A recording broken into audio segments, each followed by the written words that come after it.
रविवार को दुर्गापुर में सड़क की मरम्मत की मांग करते हुए माकपा कर्मियों ने विक्षोभ प्रदर्शन किया। लंबे समय से दुर्गापुर के कादा रोड के राष्ट्रीय राजमार्ग की सर्विस रोड की हालत बेहद जर्जर है। यहां अक्सर घुटनों तक पानी जम जाता है। पैदल चलने वालों से लेकर वाहन चालकों तक हादसे का शिकार हो जाते हैं। सड़क की मरम्मत की मांग पर माकपा कर्मियों ने विक्षोभ दिखाया। इससे पहले भी सड़कों की मरम्मत के मुद्दे पर ही दुर्गापुर के विभिन्न इलाकों की सड़कों पर माकपा कर्मियों ने धान के पौधे लगाकर विक्षोभ दिखाया था। आज के आपनी देखते पाচ্ছেন এই রোডের যে দুর্দশা, মানুষ যেতে এই রোড থেকে মানে ভয় করছে।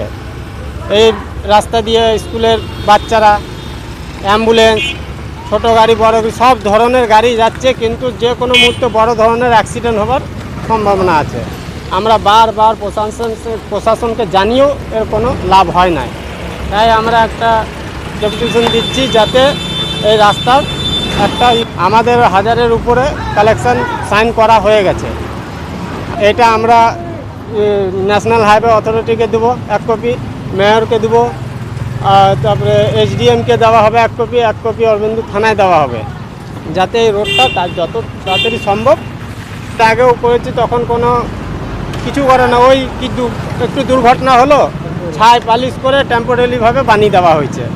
না হলে আমরা আগামী দিনে বড় ধরনের আন্দোলনে যেতে বাধ্য হব। কাদের তরফ থেকে করছি? এইটা ভারতীয় কমিউনিস্ট পার্টি মার্ক্সবাদীর তরফ থেকে আর ভারতীয় যুব ফেডারেশনের তরফ দিয়ে এটা করা হচ্ছে।